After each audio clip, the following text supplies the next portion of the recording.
because I think what I've been asked to do is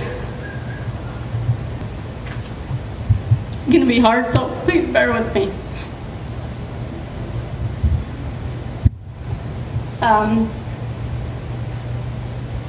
I would like to pay tribute to a great man, Coach Wilbur Brathwaite. You guys that are old like me, you know him. You guys that are young probably don't, so I'm going to hopefully tell you a little bit about him so you have a little bit more enlightening and know a little bit more about what kind of a guy he was.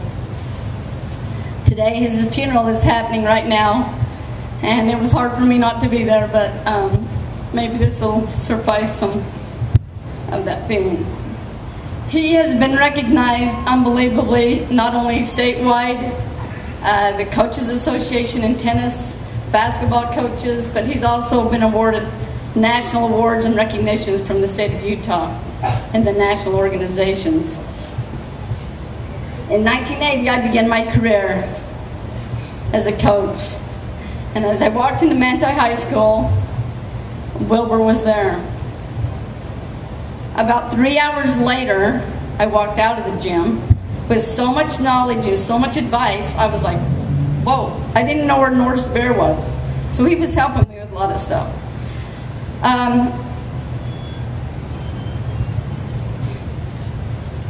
At that time, I thought he was a pretty old man. I thought, man, this guy's old. He's been around a long time.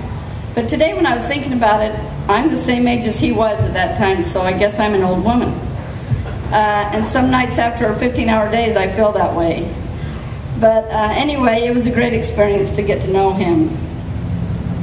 You could always find Wilbur on a tennis court, basketball court, or in Manti Grocery, which he owned and operated, along with his coaching and teaching career.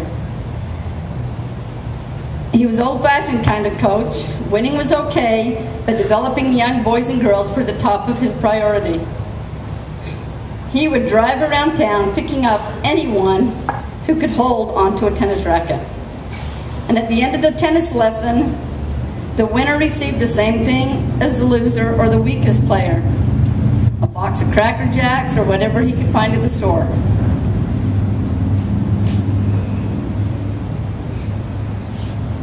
He had been wounded in a war and spent his entire life, his last breath, he was dealing with an injury that he had sustained from that war.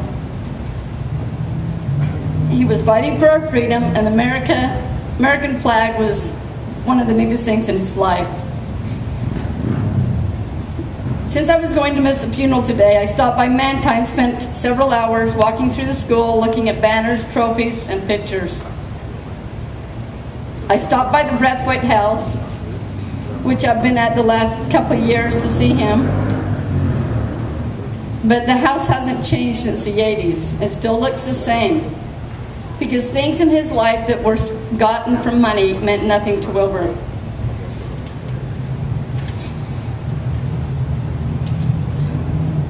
He just wanted to influence and inspire the people around him. He would always drive the jungle Jeep, which was an old jungle Jeep. It was like tan and this big old Jeep. He'd haul kids around in it.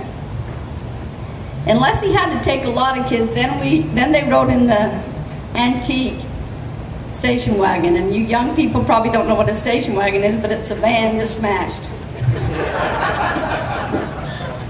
As he drove, he constantly was telling the kids philosophy and life lessons and everything. And as he did this while driving, he had the right arm on the top of the seat, and he was turned around talking to him in the back.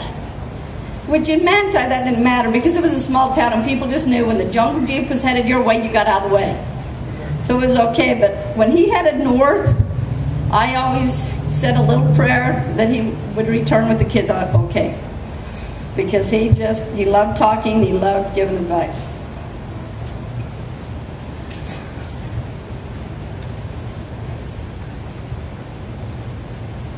He was one of the first pioneers in this organization. He was along with the other 9 men that started this 30 years ago. Wilbur was one of those guys.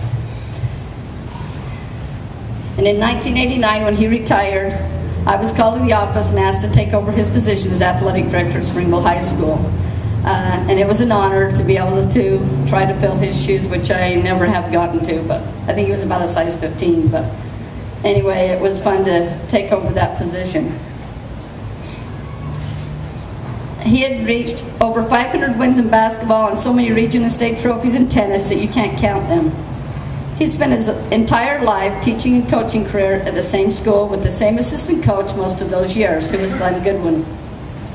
And I'm sure that's a record, because not many people can stay in the same school for 40 years and coach and not get either ran out of town or quit. He was born and raised in Mantine. He played the clarinet in the school band. He was also student body president. He was inspired by an English teacher to write poetry. After a great winter loss, he didn't go in and start pouting and freaking out at his wife. He would walk in his office and write a poem about the game. And that's how he dealt with stuff. He just never got real serious on stuff of getting upset. In 2009, just a year ago, in January, as I went down to see him during the holidays, he told me about a book that he had just published and written. It's a way neat book. If you ever want to read a lot of good poems, go to Mantine, try and get one of these. They sold a ton of them, but I'd like to read one poem that he wrote. A coach looks back. Time brings a true perspective as winters come and go. What once seemed all important transforms like melted snow. Past laurels dim as sunsets that blend in one's great scheme. As all-stars, subs, and starters unite in a friendship team. It's great to be a champion and revel in its name, or be the star performer who wins the final game. It's great to be a hero and host a trophy high, while crowds cheer loud and long and loudly, Clint's fished to the raised sky. Yet greater than the honors are friendships from a sport of kids who played together on diamond, field, or court.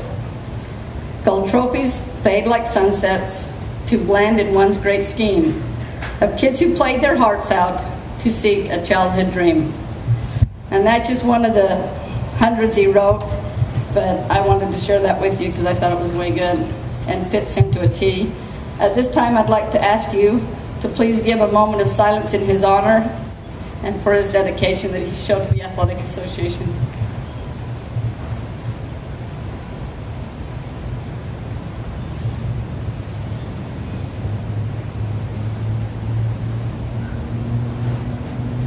Thank you.